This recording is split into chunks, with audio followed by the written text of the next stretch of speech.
Valtteri Bottas and Sergio Pérez have both been announced as Cadillac's driver pairing for 2026 as the American brand finally joins the grid. The best thing Pérez and Bottas are known for are being number 2 drivers and teammates to 2 of the greatest drivers of all time. Now, don't get me wrong, they are respected in their own right, a stable pair of hands, but never the driving force for a championship. So, with a team of 2 number 2s, who is going to be the number 1? Firstly, I just want to say Pérez and Bottas for me are the perfect choice for Cadillac, and I think they've got the decision absolutely spot on. And depending on who you ask, some might say it's one of the strongest driver pairings on the grid. On their day, both are capable of competing with the best, and they have both shown that. There's a reason why they both drived for top teams for multiple seasons, and it wasn't just because they were pushovers. With Checo and Bottas, you're getting experienced race winners who, if nothing, are consistent and a steady pair of hands. It's exactly what you need as a new team. They have delivered at the highest level and have stepped on the podium many times. Now, I'm not going to hold Perez's messy Red Bull exit against him because he was in a pressure cooker environment and he did well to last as long as he did in the Red Bull. He won't be the first or last driver to fall victim to Red Bull and Verstappen. As for Bottas' lack of form, come the end of his time with Sauber, I think both were just mentally checked out. So I think both of them having a break in 2024 is really what they both needed. A step away from the intense pressures, and both will be returning with a fresh start and a brand new team. They both have a chance to prove themselves again and build a team around them. We have to remember, Bottas wasn't forced out of Mercedes because it was a lack of form. It was more that they had no choice but to give George Russell a seat before he finds another team, and that's a risk they just couldn't afford to take with Lewis Hamilton getting older and his future looking uncertain. Anyway, their experience will be invaluable to Cadillac, as they will have a lot to learn and a lot to prove fast, as F1 stands still for nobody, and having the experience of Bottas and Perez will go a long way into building the foundations for Cadillac for years to come. However, there is a twist. Enter Colton Herta. Herta has long been seen as America's best answer at having a Formula 1 driver in the current grid.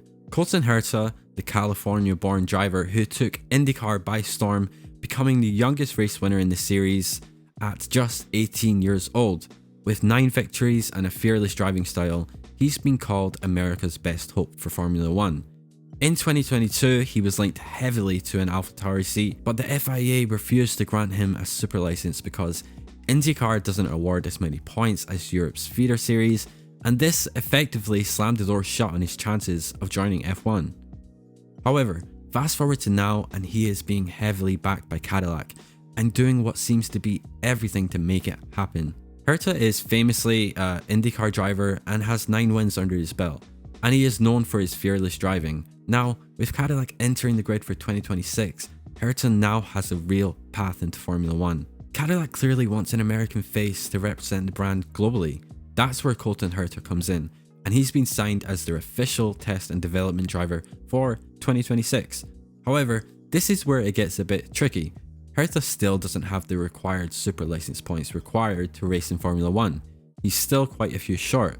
To fix that, they are now doing something unprecedented for a driver of his status. He is leaving IndyCar completely and will be racing in Formula 2 in 2026, as well as being their test and development driver. Think about that for a second. Herta is an established IndyCar star, winning races, making millions, competing at the Indy 500, and now he's dropping into what is essentially a junior series, competing against teenagers just to chase a dream. If he wins in F2, he gets the points and proves that he's good enough. But if he fails, he risks his entire career momentum.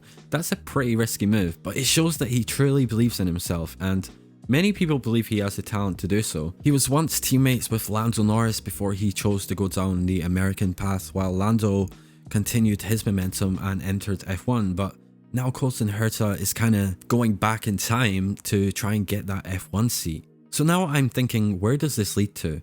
Cadillac's seats are locked in with Bottas and Perez, but let's be honest, both are near the latter stages of their careers. If Herta impresses in F2 and shines in his testing role, Cadillac could promote him as early as 2027. That would make him the first full-time American driver in Formula 1 since Alexander Rossi in 2015, and the face of Cadillac's long-term project. So in the meantime, while Bottas and Perez will lay the early foundations for Cadillac and shouldn't be overly judged for that, it's going to be a battle for both drivers to prove themselves as the number one and head the team, because with Cadillac's plans, they will have to be looking over their shoulder. If all goes to plan, Herta will be on the grid in 2027. Anyway, thank you so much for watching. Make sure to like and subscribe if you liked it. Let me know your thoughts down below.